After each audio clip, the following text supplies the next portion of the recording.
If you ask any Diablo II veteran what character should be your first, the answer you're most likely to get is the Sorceress, and that's for good reason. The Sorceress has access to teleport, static field, energy shield, and a wide range of offensive spells you could use to conquer Diablo II Resurrected.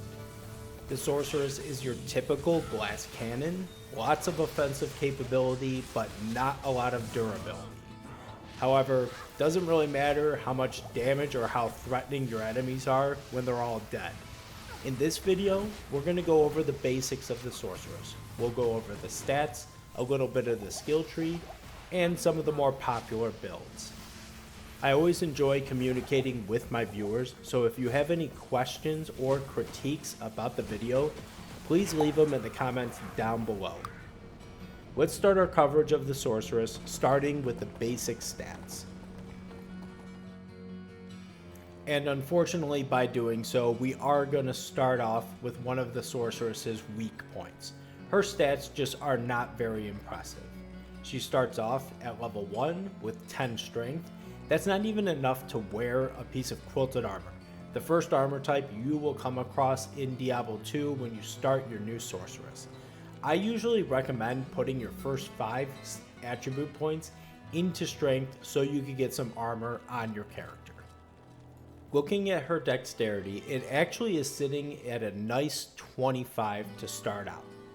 Unfortunately, I don't think the Sorceress can take advantage of this. Dexterity increases your chance to hit mobs with attacks and your defense. The Sorceress, however, does not rely on attack rating to hit enemy mobs with her spells. You could say the extra defense will make her a little bit harder to hit, so it adds to her survivability. That's not a bad point. However, I still would rather see some of these points in dexterity spread into strength, vitality, or energy. Her vitality is sitting at 10. That's pretty low. And for every point in vitality, she gets +2 to her life total.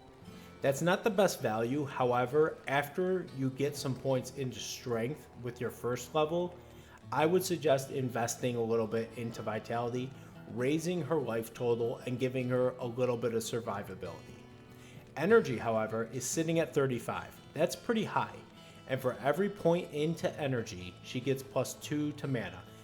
Again, not the best value. However, the Sorceress is an exception to most characters where you can invest a little bit into energy. And that exception will extend out even further if you plan on using a spell called Energy Shield. We'll get into that a little bit later on in the video. Just know for now that points into energy aren't a total waste for the Sorceress. Looking at the free stat points she gets per level, she gets +1 to life, 1 to stamina, and +2 to mana. The life and stamina really not looking too good there at +1. However, +2 to mana per level of free points isn't too bad. Okay, so I think that's going to cover it for the Sorceress's basic stats. This is important information. Yes, it is dull. I don't even really like covering it all that much. However, it is important to know what value you're getting for your attribute points and what your Sorceress is getting in those free stat points per level. Important information, and it's going to help with the development of your Sorceress. Next, we're going to move on to spells and the skill tree. This is where the Sorceress really shines. The Sorceress's skill tree is divided into 3 sections like every other character. You have the cold tree, lightning tree, and then the fire tree. Each tree has usable skills regardless of the type of Sorceress you're going to make. As an example, even if your plan is to make a fireball Sorceress in the fire tree, you'll still be picking up skills in the lightning tree and possibly even the cold tree. One thing each branch has in common is that at level 30 you get access to a mastery. These are super powerful buffs to all the spells in that given skill tree. Another thing you may have noticed is that these are doing elemental damage, and Diablo 2 has monsters that have immunities. so that is an issue for the Sorceress. However, towards the end of the video, I'm going to give you a workaround, a build that can deal with just about anything in the game. Now let's dig into each branch of the skill tree individually and highlight some of the most powerful spells and the most usable spells in each branch. We'll start with the cold tree.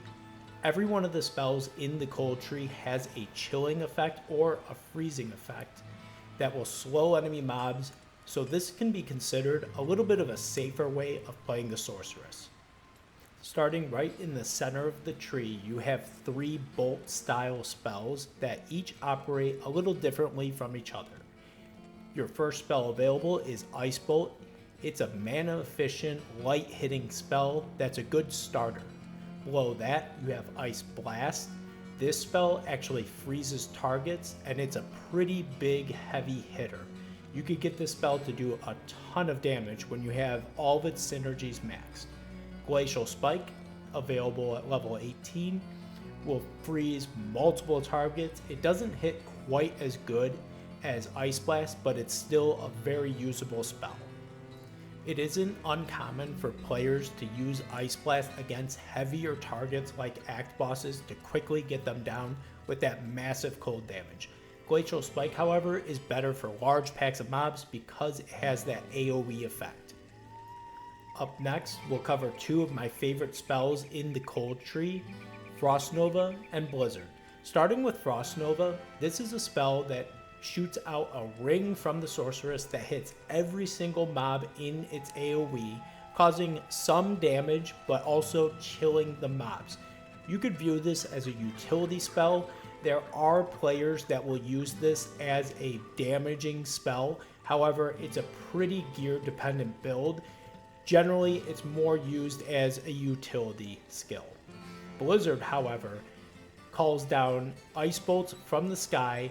They hit all the mobs in an AoE, causing massive damage. When you have all the synergies maxed and Blizzard, this is a real heavy hitter. It's also super safe because you can cast it anywhere on the map and it will hit all the mobs in that area. There are some cases where it'll miss a mob. It can be a little bit clunky, but overall Blizzard is a fantastic spell to use in the cold tree.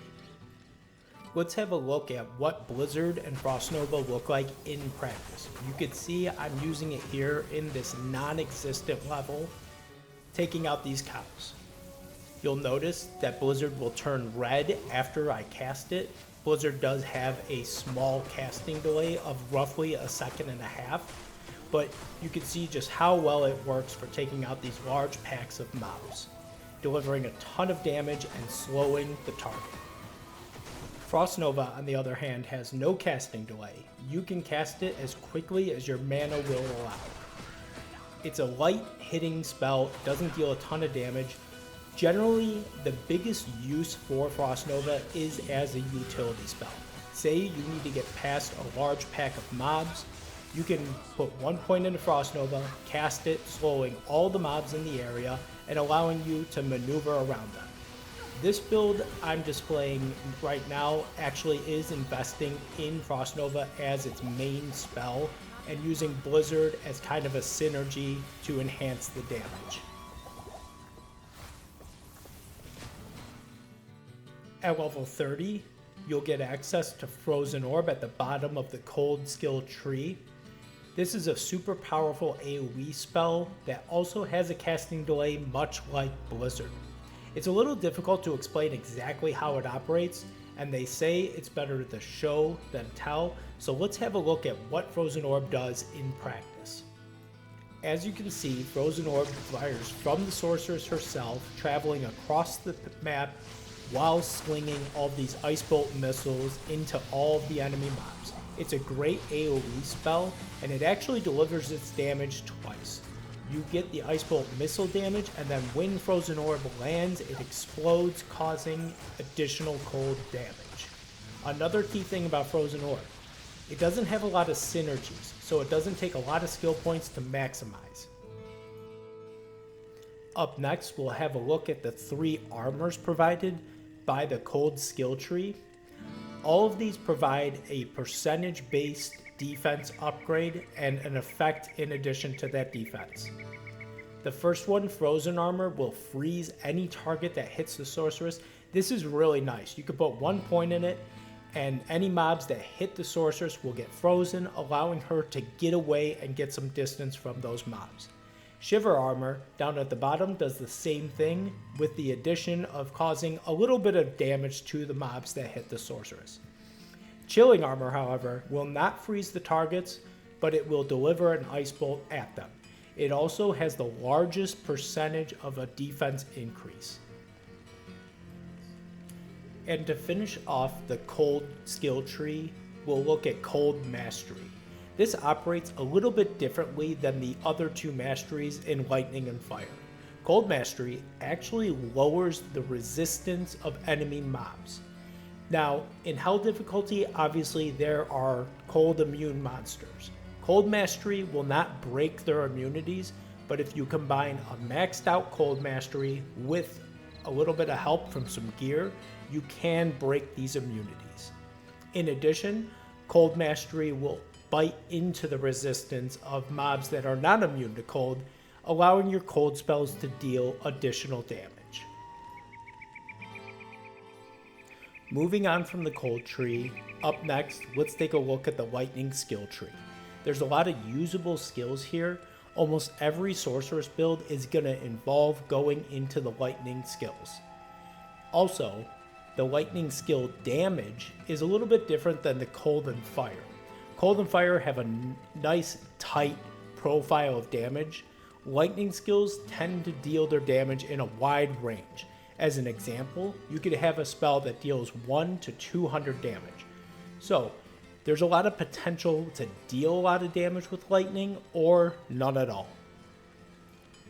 The first spell that becomes available to you in the lightning skills tree is Charged Bolt, and this is a pretty good one. Your character will fire off little bolts of lightning that head in random directions, generally in the area that you cast it, but it's kind of unpredictable. The more points you put into Charged Bolt, the more bolts you get. This is super powerful because if you're fighting against a large target like an act boss, they will actually absorb multiple charged bolts, delivering a ton of damage. Let's have a quick look at what Charged Bolt looks like.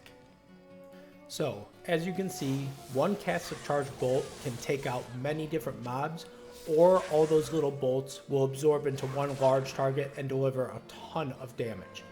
A key note about Charged Bolt: when a speedrunner wants to speedrun a sorceress, this is the skill they start off with. It's super powerful, and you could even play it as an endgame build. Directly below Charged Bolt, you have the skills Lightning and Chain Lightning.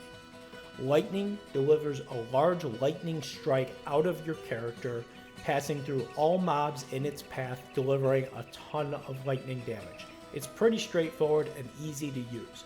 Chain Lightning, on the other hand, will bounce between targets, hitting all of them for a ton of lightning damage.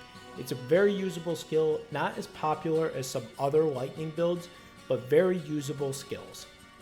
Up next, we have maybe one of the most popular skills for a sorceress to use. It's called Nova. Again, like Frost Nova, it shoots out a ring around your character, delivering a ton of damage at a very high mana cost. Of course, with the right build, you can sustain, and Nova doesn't have one of those casting delays like Blizzard and Frozen Orb does. So you could shoot out as many rings as quickly as your mana will allow. Again, I have a visual aid for you guys so you can see exactly what Nova looks like in practice. And as you can see, it operates a lot like Frost Nova does. You're shooting this ring out of your character, damaging all mobs in its path. Unlike Frost Nova, however, regular Nova deals a ton of damage. Again, it is at a very high mana cost, but with the correct build, you can sustain that. Another thing I learned making this video, Nova operates differently than the other lightning damage dealing skills. Its damage profile is a lot tighter. You'll have something more along the lines of 200 to 300 damage as opposed to 1 to 300 damage. I mentioned earlier that no matter what type of sorceress you make, you're more than likely going to be going into the lightning skills tree. And the next 3 skills are the reason why. You have telekinesis, teleport, and energy shield. All of these skills have a ton of utility for the sorceress. Telekinesis becomes available at level 6, and it is a skill that allows you to manipulate the environment around you from a distance. Speedrunners will use it to hit waypoints, cutting down on travel time. You could also open up chests and the little rocks and whatever else with it. It's a pretty cool utility skill, but much less used than the other 2. Now, at level 18, you get access to teleport. This is the entire reason to play a sorceress. Teleport allows you to move rapidly through the map. The only limiting factor, like other sorceress skills, is the mana cost, but you could teleport through walls and basically anything. It quickly speeds up your run times. No character can do something as fast as a sorceress can with teleport. So here's my sorceress using teleport to get down to Andariel. I start out by accidentally casting a blizzard, but quickly teleport through all the walls and nonsense, making my way down to the catacombs level 4. We jump across, skipping that whole middle section, cutting down on our runtime, and we're at Andariel in about 20 seconds, ready to kill her. Okay, now Energy Shield, available at level 24, allows a portion of the damage the sorceress takes to be delivered to her mana rather than her life total. As you put points in it, that percentage gets better and better, and Energy Shield's synergy is telekinesis. Both of these skills work in conjunction, making that shield more and more effective. This is how you can get a sorceress to be pretty durable. As a sorceress using Energy Shield, you will still have to put some points into Vitality to get your life pool up, but most of your points are actually going to be going into energy. You're going to want a large mana pool. My last note on Energy Shield would be, if you are using it, watch out for poison damage. It seems to bypass Energy Shield, so you will have to have some poison resistance. Static is another reason to play a sorceress. This skill is super powerful. What it does is it knocks chunks out of a target, reducing it down to a quarter health in normal. In Nightmare, it reduces the target down to 1/3 health, and then in Hell difficulty, only down to half. But still, imagine taking a target like Bale with a really large health pool and knocking it down to half health in seconds. Static is super powerful. You want to take it on any sorceress build. The last skill we're going to cover in the lightning skills is called Lightning Mastery. We spoke about the masteries earlier, but what this skill does is increase all the damage of your lightning spells by a large percentage. I used a skill calculator to figure out what that percentage was, and it came out to 278%. That is massive. And keep in mind, lightning spells already do a considerable amount of damage. Also, with plus the skills, you can push that percentage even further. You're definitely going to want to max out Lightning Mastery. Okay guys, finally we've reached the last branch of the Sorceress's skill tree, Fire. There's some utility here and a lot of variety in damage dealing spells. We're going to start off by looking at the Fire Bolt and Fire Ball. Fire Bolt is your first skill you'll unlock. Your sorceress actually starts with a staff with Firebolt on it. It's the first spell you'll use. It's a basic missile attack delivering a decent amount of fire damage. Fireball, on the other hand, will deliver its damage in a radius, hitting multiple targets. There are even endgame builds utilizing Fireball. Another skill you'll have available at your first level is called Warmth. And this is a spell that's of great utility. It's another one that any sorceress will put points into. It allows your mana to regenerate passively. 1 point doesn't do a whole lot, but if you added up your total playtime and considered how much mana you are gaining from a single point in Warmth, added it all up over that large amount of time, it would be a large amount of mana. That's how I like to look at it. It also can be considered a 1-point wonder. You put 1 point in it, you get some plus to skills from gear, and all of a sudden that warmth is providing a lot of mana regeneration. The next damage dealing spell we're going to cover is called Meteor. It calls a fireball down from the sky, smacking into the ground, leaving fire all over that burns up your enemies. It does operate a little clunky in that the time between when you cast it and it actually hits the ground, there's a little bit of a delay there, so you have to have pretty good aim. Let's look at an example of what Meteor looks like. So here's some footage of my Sorceress fighting Thresh Socket with Meteor. As you can see, there is a delay between the cast and when it hits the ground. You have to kind of get some practice with it and be able to predict your enemy's movement. It can be an effective skill, although I have to admit it's not one of the more popular Sorceress builds. Up next, we have one of the more unique skills in the fire tree, and it's called Enchant. What this skill does is it's cast on a player and it will enchant their weapon, granting a considerable amount of fire damage along with an attack rating bonus. A lot of players will play around with this skill in off-meta builds, and there is even a build called a Demon Machine Crossbow Sorceress, utilizing a very special unique crossbow and enchant to deliver a ton of fire damage to enemy mobs. It's really powerful, and it's one of the cooler builds for a Sorceress. And of course, the fire tree also has a mastery. It operates very similar to the lightning skill mastery, where you're adding a large percentage of damage to your fire skills.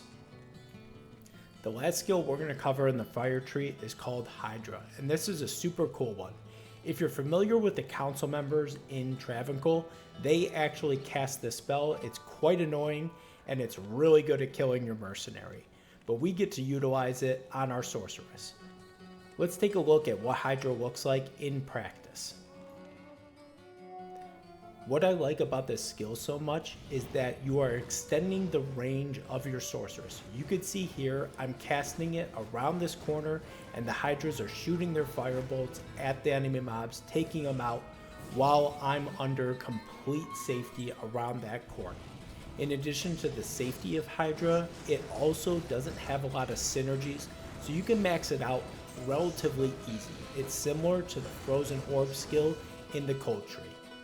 Speaking of Frozen Orb, let's cover that build I talked about at the beginning of the video that will help you deal with the immunities that you run across at the end of Nightmare and all of Hell difficulty. These immunities are a roadblock for the Sorceress. Yes, she has very powerful spells, but these immunities will stop you dead in your tracks. Your only option is to run past them or play a build like Hydra Frozen Orb. Both of these skills do not require a ton of investment, so you can kind of do a hybrid build that will allow you to deal with the immunities in Hell difficulty. What you're going to want to do is max out Frozen Orb and Hydra, pick up Fire Mastery and some of the synergies for Frozen Orb and Hydra. This is going to give you enough damage to move through Hell difficulty without dealing with too many immunities. It's not a complete solve to the immunity issue, but man, it really helps out. Especially if you run into the Ancients. If any one of them has an immunity to one of your elemental type damage types, having a split build like this will make it much more likely you're able to defeat something like the Ancients. As a final note on the Hydra Orb Sorceress, this is a hybrid build. It will never be as strong as a pure build like Nova Sorceress or Blizzard Sorceress. However, it is a good way to move through Hell difficulty and get to the end of the game. Okay, so I think that does it for my Sorceress basic overview. I gotta be honest, I don't know how basic it was. I got pretty in depth there.